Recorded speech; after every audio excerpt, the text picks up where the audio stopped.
Now, if you ever needed proof that age is just a number, wait until you hear this story. Alan McQuillin, he's 95 years old. He gets up at 5 o'clock every single morning. Yeah. He lives in Kemble in Cirencester, and he gets up that early to make sure that everybody gets their newspaper. Well done. Because he's so what delivering we've done is newspapers we've still. delivered Alice beer today to meet this incredible man. He is incredible. Keeping going, keeping what he's doing. There you are. Kemble Stores, over to you, Alice.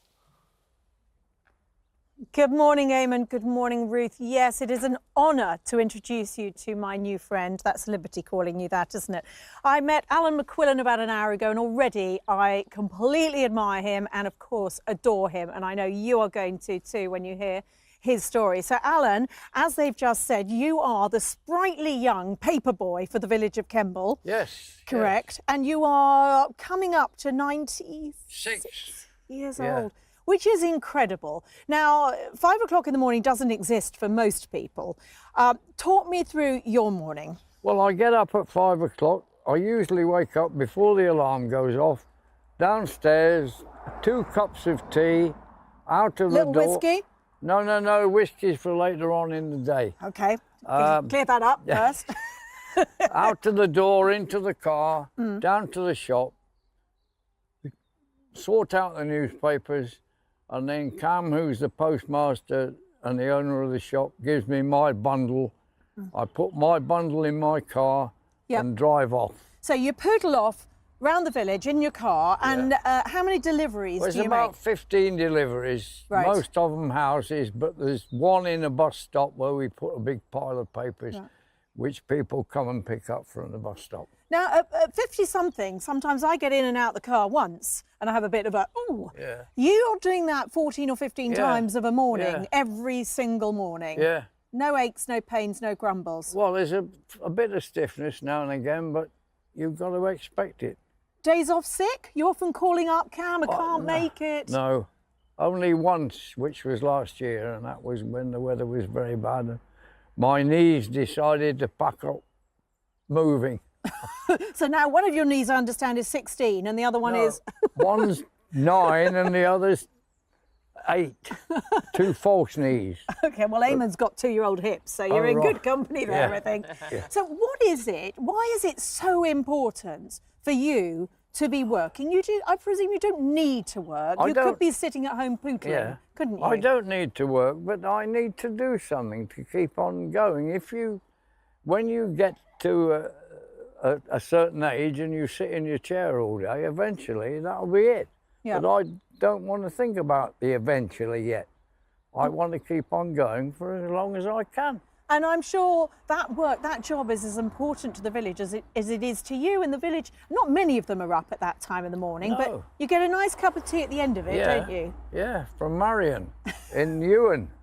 Always gives me a cup of tea. But only if... Only if her bedroom curtains are open.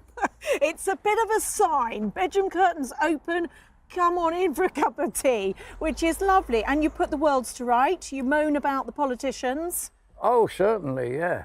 I always moan about them these days, especially these days. Not what they used to. No, they're nothing like they used to be.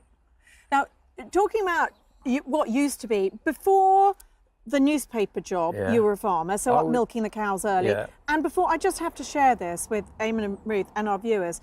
This is the very handsome young 20-year-old Alan who was serving in the RAF, and not just the RAF, but the RAF during... The RAF servicing commandos, which if you don't know anything about them, when you've got time, look it up on Google. And you spent the day after your 21st birthday landing... in Normandy on the second day of the invasion. So, D-Day. The D-Day was the first day. We were going across then, and we landed on the second day on a little beach near Vers-sur-Mer. Amazing. So you have served your country, and now you are still serving your village at 95 years old, and He's been quite sensible now, but he's a tinker as well, a thorough tinker, and it's a pleasure, an absolute pleasure to meet you, Alan. Oh, well, thank you very much. Thank you. Alice, I know, I'm sure, Alan, Eamonn, you would just love to put the world to rights here. I know he can't actually hear us, but can you just say we think he's incredible and he's a great inspiration to all of us to keep moving and stop moaning. Absolutely. Ruth and Eamonn are saying that you are an inspiration to all to keep moving, stop moaning. I'm not moaning. I moan a bit, but not a lot. Not a lot. The only next time I shall moan is if England don't beat Wales on Saturday. Oh, do you have a little word with my husband about that? Right in talk. Thank you, Alice. And thank you, 95 Alan. years of age. 95, delivering the paper. Paperman. Kemble Alan in Siren, McQuillin the there. ancestor. Look, he's inspiring you at home as well. Tony says, my granddad still does his round too. He's 89. Wow. Well done. We've got Danny, woman after Ruth's heart here. She says, gin keeps me young. That's the one. Yeah, and... I like this, Richard said. It's the thought of retirement and not having to get up at 5 a.m. that keeps me going. Fair play to Alan, though.